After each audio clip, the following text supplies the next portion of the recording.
Dr. Raju, congratulations and thanks for all the exposition. My question is, as you are telling, I don't see the Western, what is that word? Western universalism. Yeah, Western universalism, in my opinion, it is borrowed from Dharmic civilization. But anyway, one thing is now you can look at the humanity as one race. So unless we develop our own universalism, universal values, it is difficult to coexist or live together all the humanity under one umbrella. So what is your solution to, you figured out the solution or the universal counter to the Western universalism, only Dharmic universalism, it is the answer. I mean, you have ideas on that, please? So I'll restate the question. He says several things. One is that Western universalism is derived from our ideas. Maybe, maybe not, doesn't matter. You could say the tiger is strong because he's eaten all the deer only. That's why he's strong, but that doesn't help the deer. If he's eating me up, it doesn't help me to say, you know, I'm safe with him because he's tough and strong because he's eaten deer only. However he became strong is irrelevant. The fact is he's strong and he wants to eat me up. That's what matters, not how he became strong. Right? So maybe Western universalism ate up all kind of people. They ate up pagans also, and Native Americans also. They colonized blacks also. It's not like they only did it from us. They took over many others. But how they did it is irrelevant. The point is they're knocking at my door and they like to get me. That's what matters. Now, the real question you asked is, if humanity is to live as one, we need a coexistence architecture. We need an open architecture where all civilizations and cultures and diversity can coexist. The Western universalism does not have a track record of diversity surviving. For a little while, yes, but eventually, after a certain amount of time goes by, their language is gone, destroyed, their dress and lifestyle is destroyed, it all gets digested into Western universalism. You just have to look at the past.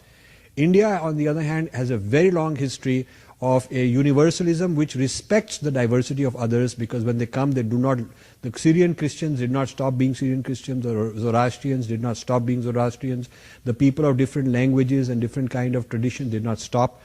Now you have to ask, why is it, this is a question that all of you, I have answered in this book, but homework assignment I'm giving you, you should read the book to answer this question.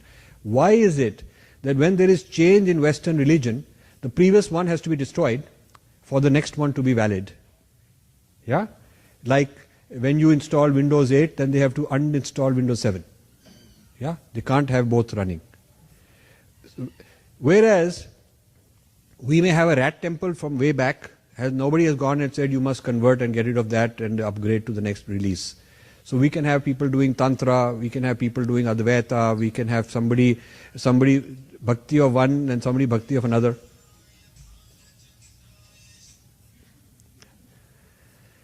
We have people of many strata, many historical times, old faiths, new faiths, newer faiths, and yet they are all coexisting. Why is it that in our case, for the new release to be valid, they don't want you to uninstall the previous release? That can also live in you. Very interesting. Very interesting. Even in the same family, you may be practicing something which is kind of a new kind of a thing that is evolved in our dharma, and your mother may be practicing something else, your grandmother may be practicing something else. Nobody is going to say that you make everything uniform and bring it all in line, one.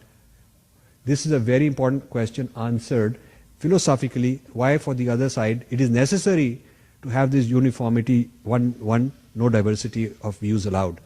Why can't I have an Ishta Devta of this kind, that kind, that kind in those religions? Even among themselves. Why isn't there, like we have so many unified temples like this one, where so many Devatas, why couldn't you put Mary and then put something about the Kaaba and then put some Jesus, Star of David? And even among the Abrahamic religions, why couldn't you have a unified house of worship? You can't. There is a philosophical reason why the validity of X, the legitimacy of X requires falsifying Y. You have to falsify why, otherwise you're not legitimate. This is not an easy, it's not a that they are bad guys. This is a requirement by edict. Requirement. You must understand it very detailed. So pluralism and multiculturalism within Western universalism is a facade. Within the Western secularism, you can tolerate others. Tolerance is an insult. Tolerance means you're no good, but I'll put up with you. You're going to hell, but you know what, I'll put up with you. It's an insult if somebody says, I'll tolerate you to have dinner next to me. Sit next to me and you can eat dinner, I'll tolerate you. What an insult. You'll say, what's wrong with me? Why you have to tolerate me? Our term is mutual respect. Mutual respect for difference is a very different concept than tolerance.